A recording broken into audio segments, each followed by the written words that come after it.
Art is thriving in the Cedar Valley. It's everywhere. But if you don't know where to look, you could miss it. This is your local arts perspective. This is the Arts Overlook. Next up on Arts Overlook, I'm going to warn any youngsters in the audience to brace themselves for my next statement. Summer break is almost over. Yes, it's true. I'm even graduated from school now, and it still makes me feel a little weird when I think about break ending. But, although break is winding down, it means that it's time to look back at the totally awesome fun things that happened this summer. One of those awesome summer memory makers for most students are summer camps.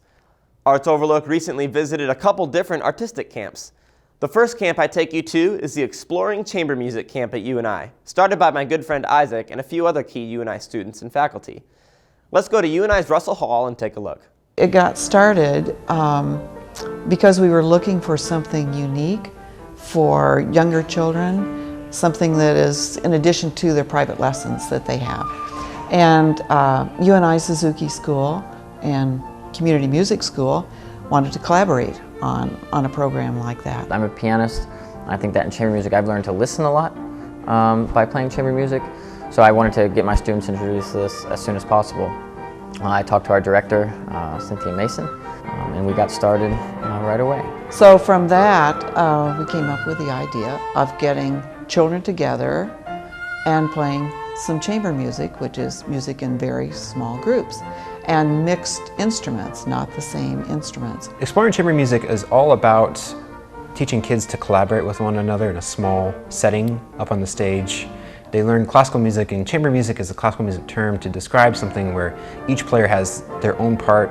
They aren't doubled with anyone else. It's not like an orchestra where there's, several violins playing the same thing. Each violinist plays their own thing. It teaches kids to be more independent with their musical lines, but at the same time have to listen to other kids and react to what they're doing musically, and make sure they don't step on each other's toes, make sure they're able to find each other. It's a tremendous teamwork building exercise. Adults play chamber music, of course, all the time, but we don't have music written for younger ones, and we wanted them to find out how fun that is. There isn't a program like this really in the world where you have such young people playing together without older adults playing with them or supervising their performances. So the first thing was finding music. We had Seth Butler, a composer and a student at UNI at the time, and Isaac Broxius, a composer and student at UNI at the time as well, who agreed to do a bunch of free scores for us. The chance to get to know the kids while I'm writing the music for them is tremendous, because I will just write their names in their score. Rather than piano and violin, Susie and Kelly, I put their names on the staff, and I can tell that the kids really enjoy that personalized product. They can tell that the piece is written just for them, and I think they pour their hearts into it even more because of that. We have auditions, recorded auditions, but it's not for admission. It's only for so we can place them in a group that's similar age and similar skill, so that everyone can work together on the same level of piece, and that no one is bored, but everyone is pushing themselves to the fullest to get the best experience. So everyone who applies is admitted, which is something I'm very proud about with this program.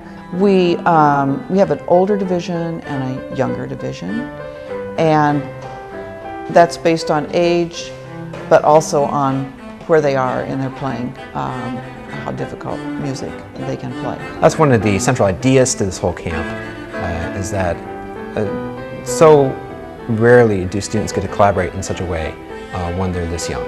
And I think our age range this year, it goes from 6 to at least 16, and I'm not sure how much older they get. So yeah, we have a big age range. This year, our curriculum, it's always expanding every season. It's changing a little bit to fit the needs of what our students need. We think they have some supervised practice time where someone will help them with their practicing so it's efficient, but we want them to explore and discover different ways of figuring out how to play together. They all have a theory class, and they all have large ensemble, which was new this year and has just really been exciting. We have a concert every day. by some of our really great visiting faculty and guest artists. The whole day is centered on music, but a lot of variety still. And it always works. You know, the first couple days you hear a few rehearsals and you get really nervous. Oh no, these kids have to perform in 3 days. And we don't want them to have a bad experience, but it seems with extra coachings, if we need to, on the extra time that our coaches are able to put in with the students and the hard work of the students, certainly, it's always been successful. They always come together and play really well on Friday and have a great experience. In general, it's the idea, I believe, of music being a great leveler and something where you can communicate with each other through that and get to know each other. Everyone plays sports in our society, and chamber music is the equivalent of that. It requires, you know, a great pianist or a great violinist, great musician in general. They're athletes, and I think this setting in this camp allows students to see their future selves quite well. I love basketball. I'm a huge basketball fan. I love watching it. I love playing it. But if I had never watched Michael Jordan dunk, I would never have lowered my rim to dunk. These kids come to exploring chamber music, and I think they see their future selves. They can see themselves dunking eventually, the music equivalent to that. I don't particularly agree that a camp like this is only for the child who has this burning desire to become a professional musician at age, 10. I think it's for everyone that enjoys music at all. The point is that you can enjoy playing music together, and it broadens your horizons. It's very good for having to focus mentally, getting along with each other, setting a goal of we're going to prepare this piece, so we have to practice. All of those good life skills too. So that's why I think it's important. And just to watch all the smiles, and the parents are excited. Everybody's excited to share the music that they have learned all week.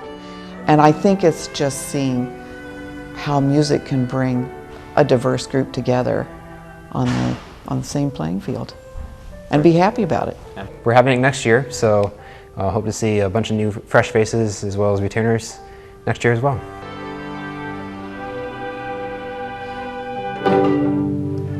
Perfect! Finally! That was great! Congrats to both the coordinators and students for expanding musical horizons and keeping the joy of music alive. The second camp I visited has it all: music, drama, art, and dance. Let's go to First Christian Church in Waterloo and take a look at their summer arts camp.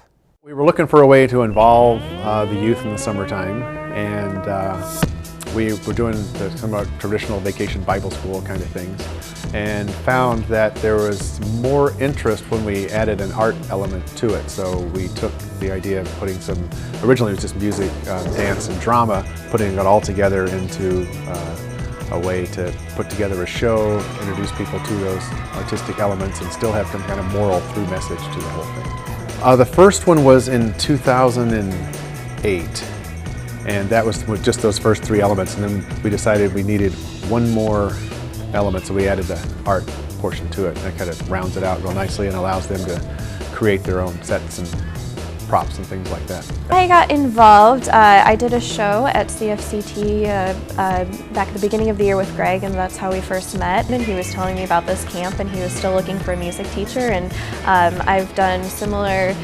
camps in other towns and stuff, and I said, well, I would be interested if you can't find anybody else. And he said, well, okay, let's get you involved. And so then that was that. It's open for anybody in the area, so they come from all over, and anybody is welcome to come to the camp. We have quite a few from the neighborhood, but a whole group of girls come from Hudson and different surrounding communities as well.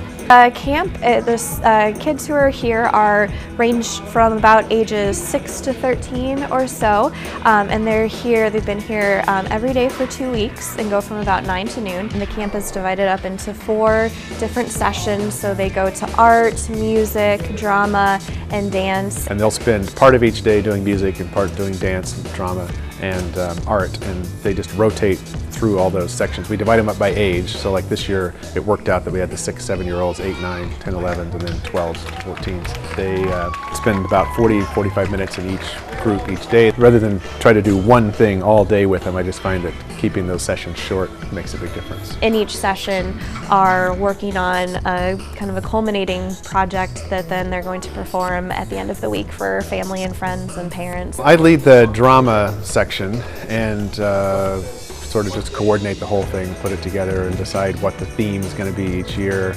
So we try to have some kind of interesting message to it all. This year it's one world, and trying to encouraging us to take care of the earth and each other, because we're all one world. Well, I'm the music teacher, and so I picked the songs there's one song that all 4 groups sing together at the end. I picked a song for each group that they sang to, and I tried to find something that fit the theme of one world, but also was something different than what they might have heard before, and that would be fun for them too. To have an artistic outlet for the youth is important.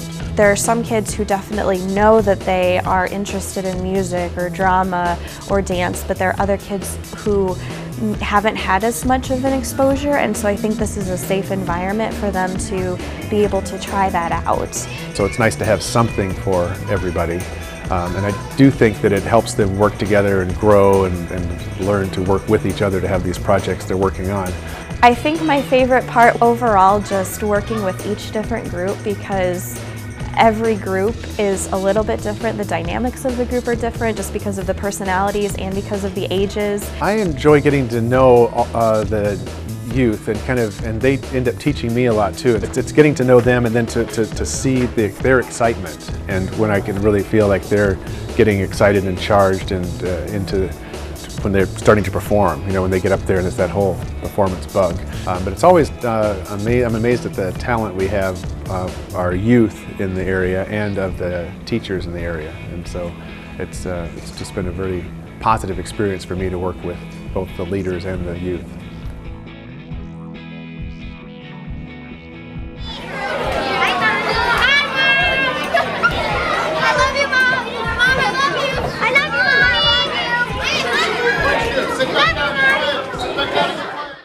Thank you, Greg, and everyone involved for letting me come have some fun with you at your rehearsal. Keep up the good work.